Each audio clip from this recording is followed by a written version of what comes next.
अब एक मृत्युंजय सवाल यह भी है, आप लंबे वक्त से मुंबई में रिपोर्टिंग कर रहे हैं, जराइम की दुनिया के कई अपराधी वहां हुआ करते थे, गैंगस्टर होते थे, डी कंपनी, इस तरह की चीजें हम सुनते रहते थे, लेकिन कुछ सालों में ये सारी चीजें खत्म हो गई थी, सब कुछ शांत था, बढ़िया ठीक से ढंग से सारी चीजें चल रही थी। क्या फिर से वो चीजें आनी शुरू हो गई हैं? क्या इस तरह की जो धमकियों का सिलसिला शुरू हुआ है?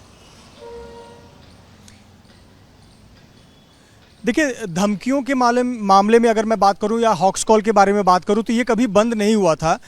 हम समय समय पर खबरें दिखाते रहे हैं। कभी मुंबई के जो वीआईपी जगह है वहां उड़ाने की धमकी आती थी, खास करके त्योहारों के सीज़न में या 15 अगस्त 26 जनवरी के दौरान मुंबई के जो महत्वपूर्ण जगह है वहाँ पर उड़ाने की कभी धमकी आती थी। कभी पिछले दिनों घटनाक्रम हमने देखा कि एयरलाइन कंपनियों को धमकी आती थी। सोशल मीडिया जब से आई है उसका इस्तेमाल होने लगा है। कई बार हम देखते हैं कि VPN का इस्तेमाल करके, यानी बाहर देशों से कुछ लोग इस प्रकार का मैसेज फैलाते हैं और धमकी देते थे।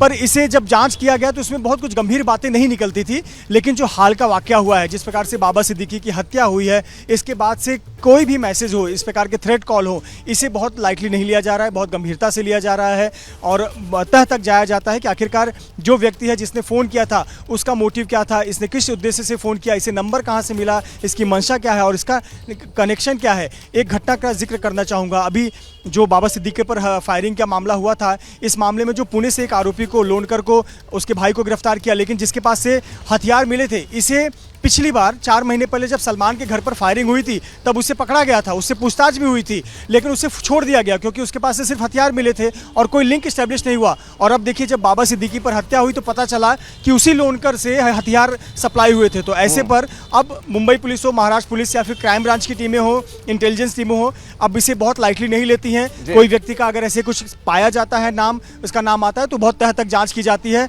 ये परिवर्तन हमें कुछ दिनों में देखने को मिला है। जरूरी भी है कि हर मसले को पुलिस गंभीरता के साथ ले, क्योंकि जो घटना बाबा सिद्दीकी वाली देखने को मिली है मुंबई में, उसने वहां लॉ एंड ऑर्डर पर गंभीर सवाल खड़े किए। तो अभी की बड़ी खबर बता दें, शाहरुख खान को धमकी मिली है। अब तक की जानकारी के मुताबिक रायपुर से यह फोन किया गया था। फोन करने वाले शख्स का नाम फैजान। हालांकि अभी यह शुरुआती जानकारी है, तफ्तीश पुलिस की जारी है। रायपुर भी पहुंची है मुंबई पुलिस की एक टीम और वहां भी जांच पड़ताल की जा रही है। मेरे साथ नम्रता दुबे भी जुड़ी हुई है, मेरी सहयोगी। नम्रता, ये मुंबई पुलिस की टीम जो रायपुर पहुंची है, वहां पर जो तफ्तीश की जा रही है, वहां से कुछ अपडेट आपको मिल पाया है क्या?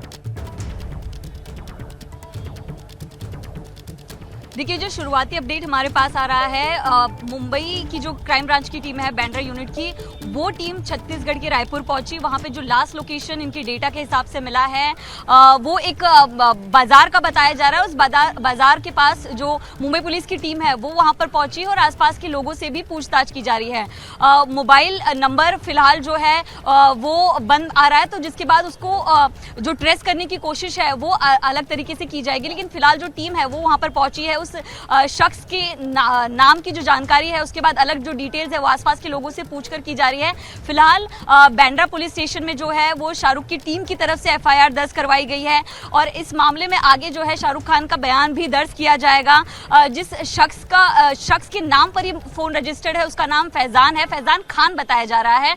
और ऐसे में लास्ट लोकेशन और नाम मुंबई पुलिस के पास है। उस आधार पर पुलिस ने तुरंत एक्शन लेते हुए अपनी एक टीम को रवाना किया है। रायपुर में 4 लोगों की टीम बताई जा रही है और ये टीम वहां पर पहुंचकर आगे की जो छानबीन है वो कर रही है। फिलहाल किसी भी एंगल को नकारते ना हुए हर एंगल से जांच की कोशिश जो है वो मुंबई पुलिस की है। इसके साथ साथ जो बड़े अधिकारी हैं उनकी एक मीटिंग भी चल रही है, जिसके बाद उनकी तरफ से उम्मीद की जा रही है कि ब्रीफ भी किया जाएगा मीडिया को इस पूरे केस के मामले में।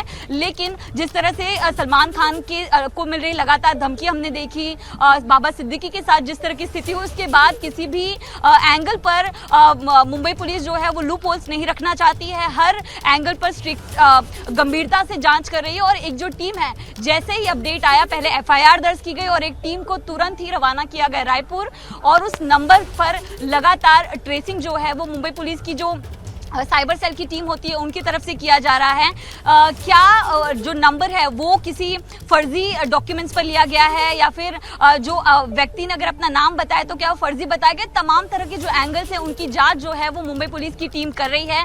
और ऐसे में आपको बता दें कि कहीं ना कहीं ये कॉल कब आया इसकी जानकारी थोड़ी देर में मिलेगी, लेकिन एक बड़ी वजह हो सकती है, आपको याद होगा कि शाहरुख खान का बर्थडे था कुछ दिन पहले, लेकिन उसके बाहर जो फैंस खड़े होते हैं, फैंस को वहां पर रुकने नहीं दिया गया क्या ये भी एक उसके पीछे की वजह है कि धमकी कुछ दिन पहले ही आई थी, जिसकी जानकारी अब सामने आ रही है? क्योंकि शाहरुख खान के घर के बाहर फैंस इकट्ठा होते हैं, वो अपने फैंस को ग्रीट करते हैं, लेकिन पहली बार ऐसा हुआ है कि मन्नत के बाहर एक भी व्यक्ति को रुकने आप नहीं ये दिया कहना गया चाह रही है शाहरुख की नम्रता बर्थडे के कि दौरान। शायद ये शुरुआत में कहा गया कि सिक्योरिटी बाबा थ्रेट सिद्दीकी पहले से सलमान रहा हो, इसलिए वो वाली घटना सामने आई थी जो फैंस को वहां जमा नहीं होने दिया गया था। बात अब सामने आ रही है पब्लिक के बीच।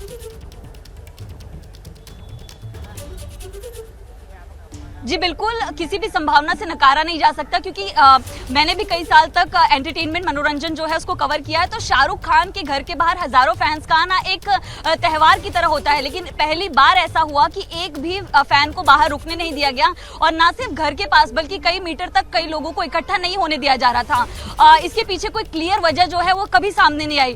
तो इसमें हम मान सकते हैं कि कहीं ना कहीं ये धमकी शायद कुछ दिन पहले मिली हो, जिसके बाद मुंबई पुलिस ने सुरक्षा जो है वो बढ़ाई है, वो किसी तरह की कोई रिस्क नहीं ले सकते थे। तो ये भी एक वजह हो सकती है, लेकिन फिलहाल सबसे जरूरी बात यह है कि शाहरुख खान को धमकी मिली है, और धमकी के बाद तुरंत ही बांद्रा पुलिस स्टेशन में एफआईआर दर्ज करवाई गई है। तमाम सेक्शंस इसमें शामिल किए गए हैं। अब देखना ये होगा कि जो आरोपी की इंफॉर्मेशन इनके पास है उसके आधार पर ये जांच आगे कहां तक बढ़ती है। अखिलेश जी, आपको रोक रहा हूं।